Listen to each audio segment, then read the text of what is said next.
Okay, Jet fans, Darrell Revis. Big Baby is off the board. The New York Jets select Makai Becton, Louisville. You find up to be a New York Jet? Pressure just makes you go a little more. I kind of like pressure a little bit. The New York Jets select. Welcome to another episode of NFL Draft Preview with the Athletics' Dane Brugler. We're breaking down the tight ends, and let's start up top number 5 on your top 100 with Florida's Kyle Pitts. What makes him so special?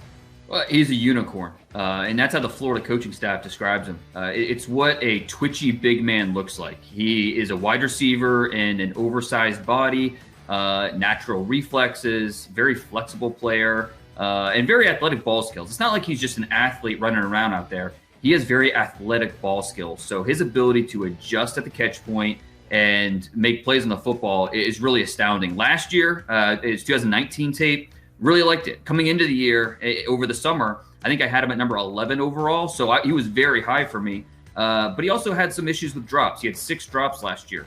This year, 0 drops on 66 targets, so really improved that part of his game as well. It's just an effortless athlete with his burst, and that shows off the line of scrimmage. It shows in his routes. It shows as a yak target, a guy that can create after the catch. So there's just so much to like about him as a playmaker. And I don't know that he's a wide receiver. I don't know that he's a tight end. I just know that he's a playmaker. And so that's how you use him best, as a cheat code, a guy that can win down the field, can win at all 3 levels. Just a more so than just a traditional tight end. He's a weapon that I think every offense in the NFL could use. He's your number 5 prospect. Tight end 2 on your top 100 right now is Pat Friarmuth out of Penn State. He's number 47, so there's a gap there. And Pat Friarmuth feels like he's a different type of tight end than Kyle Pitts, because he's 6'5", 260, doesn't have a ton of production. He averaged 395 yards per season over 3 seasons in Happy Valley. So would you say he's a blend of blocking and receiving?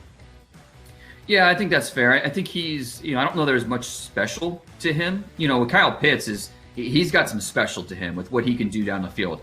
Friarmuth doesn't have much special to him, but at the same time, he doesn't have many weaknesses either. I think he's not a very sudden player, but he's very coordinated. He's athletic. He's got very strong hands.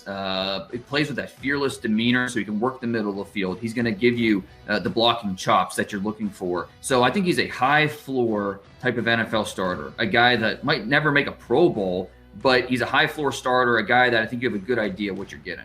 Now from tight ends 2 to 3, we're going from 47 to 79 with Boston College, Hunter Long.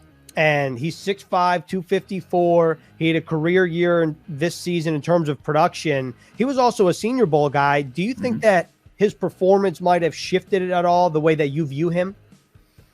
No, not based on the Senior Bowl. I thought he pretty much was exactly what we expected. And that's just a really solid player. His first 3 years in the program there at BC, he was, with the Steve Adazio coaching staff, a power run offense. And so, he got a chance to develop as a blocker. And he led the FBS among tight ends in receiving.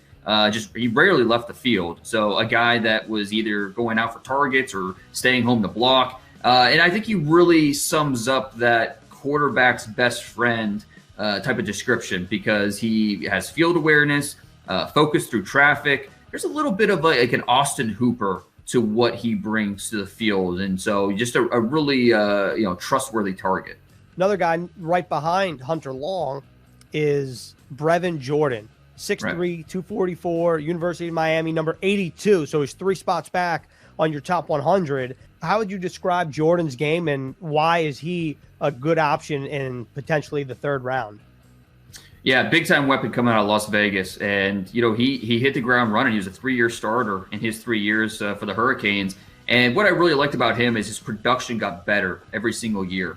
Really fluid mover. Reminds me a lot of Irv Smith, who coming out of Alabama a couple years ago, now with the Vikings. The last 2 years, 73 catches, 52 of them, so over 70% resulted in a first down. A guy that can move the chains. And so needs to get better in terms of the details as a blocker and a route runner, but he's an athlete, and I think he's got natural ball skills. So he can be a 3-level pass catching threat. Has been banged up and hasn't been able to stay on the field. So staying healthy will be big for Brevin Jordan in terms of carving out that NFL career and living up to the potential that he has shown at Miami.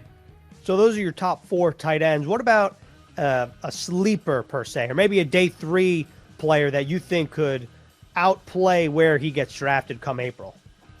Well, a player that's a little bit of a forgotten guy because he's been hurt this year. He suffered a ruptured Achilles in the preseason in August, and so hasn't been able to play this year. But BYU's Matt Bushman, it's a good-sized tight end with vacuum hands.